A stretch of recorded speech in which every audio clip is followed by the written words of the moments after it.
Bienvenidos una vez más a Original Script. Este es un espacio de análisis y creación cinematográfica. Si a ti lo que te gusta es la producción audiovisual y el cine, este es tu lugar. Suscríbete al canal. Hoy, en nuestra miniserie de 5 episodios, donde se dará a conocer a grandes rasgos qué y cuáles son los elementos necesarios para poner en marcha un proyecto audiovisual, hablaremos acerca de los planos, ángulos y movimientos, los ojos de nuestra historia. Este episodio entra de lleno en el set de rodaje, por lo que se sobreentenderá que ya se cuenta con los guiones correspondientes.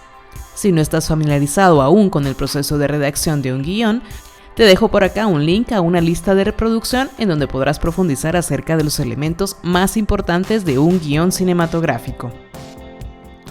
Cuando se desea contar una historia mediante la consecución de imágenes dentro de los términos de la narrativa audiovisual, los cineastas utilizan con frecuencia términos como encuadre, toma y plano, y a veces tienden a ser confusos. Un encuadre es lo que determina en dónde comienza y en dónde termina un cuadro de grabación. Es ponerle un límite al momento que estamos capturando. Para diferenciar los encuadres, se suelen utilizar diferentes tipos de planos. Un plano es una perspectiva de grabación que se utiliza para comunicar algo. Los encuadres pueden estar conformados por varios planos. Una toma es todo lo que se captura con la cámara, desde que se inicia la grabación hasta que se finaliza. Por lo general, se filman varias tomas con diferentes planos. De este modo, se le da al director diferentes opciones de una misma toma, desde diferentes puntos de vista para que se decida por el mejor al momento de la edición. También podría decidirse por elegir parte de una toma y parte de otra. Cuando hablamos de técnicas de encuadre de la cámara, es muy importante comenzar con una lista de tomas para un proyecto. Primero se debe crear una imagen mental de cada toma. ¿Dónde estará posicionados los personajes? ¿El encuadre es simétrico o equilibrado? ¿Qué pasa cuando hay más de un personaje en una toma? Todas estas decisiones se suman al encuadre de la cámara. El encuadre de la cámara es la ubicación y posición de los sujetos en una toma. Las tomas tienen que ver con la composición. En lugar de apuntar la cámara al personaje, debes componer una imagen. Para los cineastas, una consideración importante para el encuadre es la cantidad de elementos que presentan en sus tomas y su relación física entre ellos y con la cámara. Hay algunas consideraciones importantes al encuadrar una toma con la cámara. Por ejemplo, tomar en cuenta el tamaño de lo que se desea transmitir y cómo esto tiene relación directa con la importancia de la toma. Lo otro son las relaciones. Cuando vemos más de un personaje en una toma, debemos reconocer su relación, si es romántica, contenciosa o alguna otra. El equilibrio es otro elemento importante porque un encuadre equilibrado incluye elementos en el lado izquierdo y derecho de la toma. Según cómo planees colocar los elementos, necesitarás ajustar el trabajo de tu cámara. Querrás capturar todos los detalles de tu encuadre en una lista de tomas mucho antes de llegar al set de filmación. De esta manera tendrás una idea más clara de cada escena y podrás comunicar tu visión con mayor facilidad. Eso no quiere decir que las cosas no puedan cambiar el día de rodaje, pero tener una lista de las tomas que se desean realizar demuestra que tanto el director como el director de fotografía han hecho sus deberes y están bien preparados.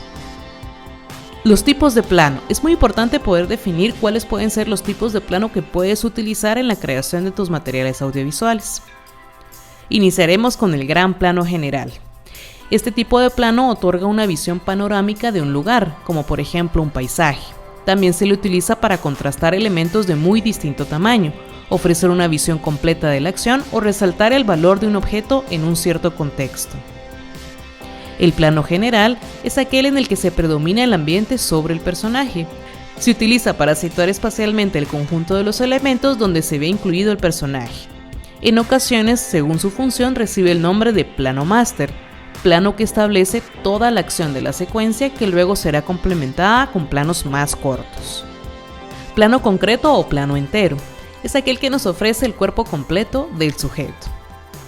Plano 3/4 o americano, aquel en el que el encuadre corta la figura levemente por encima de las rodillas. Plano medio, aquel que en el encuadre corta la figura a la altura de la cintura. El plano medio cercano es aquel en el cual el encuadre corta la figura a la altura media del torso. El primer plano se centra en el rostro, pero también es aquel que incluye una parte completa del cuerpo, como por ejemplo las piernas. se utiliza para enfatizar en un punto concreto la totalidad de la acción dramática, acerca intensamente al personaje, aumenta su importancia y muestra sus sentimientos e incrementa el fenómeno de identificación. El primerísimo primer plano es aquel que abarca una parte incompleta del cuerpo, y el plano detalle es aquel que abarca un objeto o una parte del mismo. También vale la pena mencionar algunos otros planos adicionales, como por ejemplo el plano individual. Este tipo de plano se utiliza cuando tu toma captura a un único personaje. Se le conoce como plano simple. Los planos simples se pueden encuadrar en cualquier tamaño de la tipología de planos que hemos visto, siempre que haya solo un personaje destacado dentro del encuadre. Ahora bien, ¿por qué destacado? La razón es porque puedes hacer un plano simple por encima del hombro de otro actor, que técnicamente tiene más de una persona en el encuadre, pero el personaje en primer plano no es el destacado. Sin embargo, la toma sigue siendo un plano simple. Plano conjunto. Es un plano con dos o más personajes que aparecen en el encuadre. A menudo, los encuadres de dos personajes son realmente útiles para permitir que las actuaciones se desarrollen en una sola toma, lo que puede ser especialmente útil para géneros como comedia. El plano over shoulder. Otro elemento a considerar en tomas de cámara es la perspectiva de la toma. Un plano por encima del hombro muestra a un sujeto detrás del hombro de otro personaje. Debido a que emula la perspectiva, es común en las escenas de conversación. Los planos por encima del hombro pueden ayudar a orientar la escena y conectar a los personajes a nivel emocional. Plano over the hip. Un plano over the hip es similar a un over shoulder. La cámara se coloca a la altura de la cadera del personaje en el primer plano y enfoca sobre el actor. Para obtener el mejor efecto es recomendable que uno de los personajes se encuentre de pie y el otro sentado, arrodillado o en cualquier otra postura que coloque a los actores en diferentes niveles. Esto a menudo sugiere un desequilibrio de poder. El punto de vista o point of view. La cámara se sitúa de modo que muestre la perspectiva de lo que un personaje está viendo o desde el punto de vista de un objeto inanimado, como podría ser una bala que zumba en el aire o una bola de boliche rodando por un carril. Una toma point of view generalmente se intercala entre otras dos tomas. Se debería colocar inicialmente una toma de un personaje mirando algo, luego el corte de la toma point of view y a continuación se debería demostrar la reacción del personaje. Una toma desde el punto de vista nos muestra exactamente lo que ve el personaje y llegamos a comprender qué es lo que está generando su reacción. El inserto. Un inserto puede tener muchas funciones y a menudo se convierte en la toma clave para dirigir la atención del público. Si vemos que un personaje observa algo, la toma de inserción posterior nos muestra lo que ve. También se puede utilizar para mostrar a la audiencia un detalle que pasa desapercibido por los personajes, lo que lleva a una ironía dramática. No se trata solo de que veamos en una toma de inserción, es cómo se presenta la información. Otro elemento vital dentro del lenguaje audiovisual es el uso de los ángulos.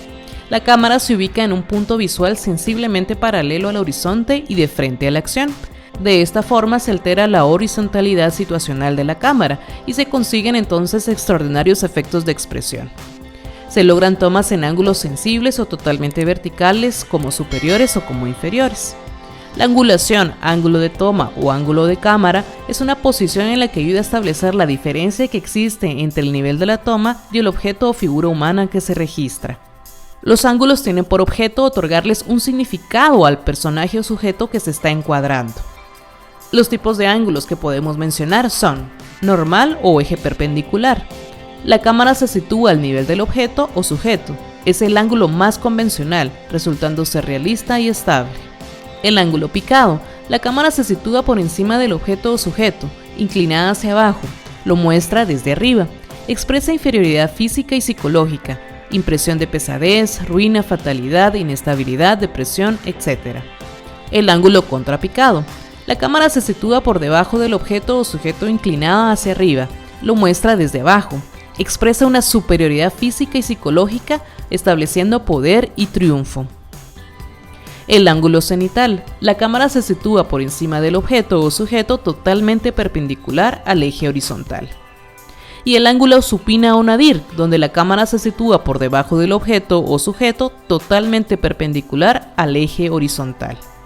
Adicionalmente podemos mencionar el ángulo rasante, donde la cámara se sitúa a ras del suelo y paralela al mismo, o el ángulo inclinado, escorzado o aberrante, también se le conoce como ángulo holandés, donde la cámara se sitúa ladeada lateralmente, además de por encima o por debajo del objeto o sujeto encuadrado. Después de haber cubierto el tema de planos y ángulos, es importante que hagamos una pequeña observación sobre el tema de los movimientos de cámara. Esto lo cubrimos en un video anterior donde hablamos sobre cómo utilizar los movimientos de cámara en el storyboard. También te dejo el link por acá si deseas consultarlo. Un movimiento de cámara se refiere a la forma en la que una cámara cambia para narrar visualmente y dar forma a la perspectiva del espectador en una escena. En el mundo de la cinematografía existen varios movimientos de cámara básicos y avanzados que pueden ayudar a mejorar tu historia. Cuando mueves una cámara de cierta manera, también puedes alterar la narrativa de la historia que estás tratando de contar y la entrega del contenido que se está presentando. Los movimientos de cámara efectivos y bien colocados crean un producto final de calidad profesional. ¿Cuáles son las ventajas del movimiento de una cámara? El movimiento particular de tu cámara puede servir para varios propósitos en la producción de un video. Estos propósitos pueden ser, por ejemplo, la creación de escenas dinámicas. Dado que la cámara es el ojo del público en una historia, el uso de movimiento de cámara puede hacer que las escenas sean más interesantes, agregar un elemento natural a las escenas e imitar el movimiento humano.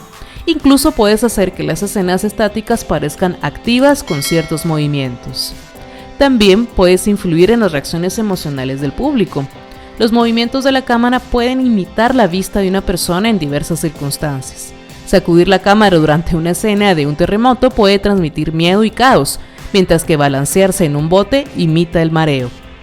El movimiento de cámara también puede ayudar a dirigir la atención de la audiencia. Pueden oscurecer la visión de la audiencia y alejarla de ciertos elementos en la pantalla. También es una excelente manera de proporcionar información narrativa, revelar nuevos sujetos que alguna vez estuvieron fuera de la pantalla e incluso presagiar o crear una tensión irónica que los personajes desconocen. Inicialmente, los únicos movimientos de cámara que existían eran los de los personajes u objetos frente a la cámara, que se situaba en una única posición, fijando un único punto de vista en la acción. Actualmente podemos identificar los movimientos de rotación y traslación y adicionalmente los movimientos de óptica. Iniciaremos hablando sobre los movimientos de rotación, los cuales se obtienen a partir de la rotación de la cámara sobre su propio eje. Cuando la cámara se mueve sobre su eje horizontal, vertical o diagonalmente, este movimiento también recibe el nombre de panorámica. Sirve para mostrar el entorno en el que se desarrolla la acción, pero por definición debe conducir al espectador de un punto de interés relevante que sirva a la narración a otra. En la panorámica horizontal, la cámara se mueve sobre su eje de manera horizontal, según la dirección del movimiento.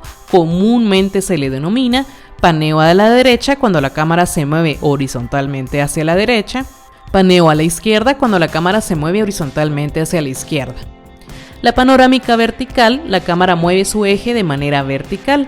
Según la dirección del movimiento, comúnmente se denomina como tilt up cuando la cámara se mueve verticalmente hacia arriba y tilt down cuando la cámara se mueve verticalmente hacia abajo.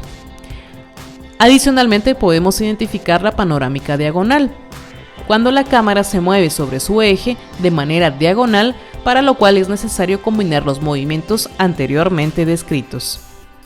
La panorámica según la intencionalidad con la que se efectúa recibe distintas denominaciones. Podemos tener, por ejemplo, una panorámica de seguimiento o acompañamiento para seguir a un objeto o sujeto en un movimiento.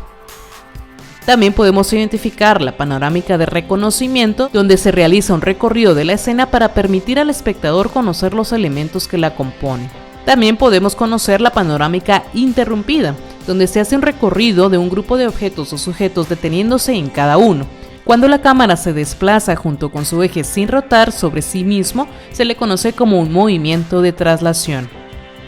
Según la dirección del desplazamiento, este recibe distintas denominaciones independientemente del soporte de cámara, ya sea que se utilice por ejemplo en un carro, en un dolly o en una grúa o inclusive en una pluma. Los movimientos de traslación son por ejemplo el traveling, donde la cámara se desplaza de manera ya sea lateral, diagonal o vertical. Y la cámara cuando se desplaza por ejemplo hacia adelante se le debe conocer como un dolly in o hacia atrás como un dolly out. Adicionalmente a los movimientos de rotación y traslación, vamos a identificar los movimientos de lentes de zoom o traveling óptico. Este tipo de movimiento es aquel en el que el punto de vista o perspectiva de la cámara no cambia, solo lo hacen las dimensiones de la imagen en el cuadro gracias a los objetivos de focal variable. Un zoom nunca cumple la función de un traveling o de un dolly. Su impresión óptica es diferente y por ello transmite valores distintos. El efecto artificial de modificación de las distancias relativas y la percepción del espacio se utiliza o se logra a través de este tipo de movimiento.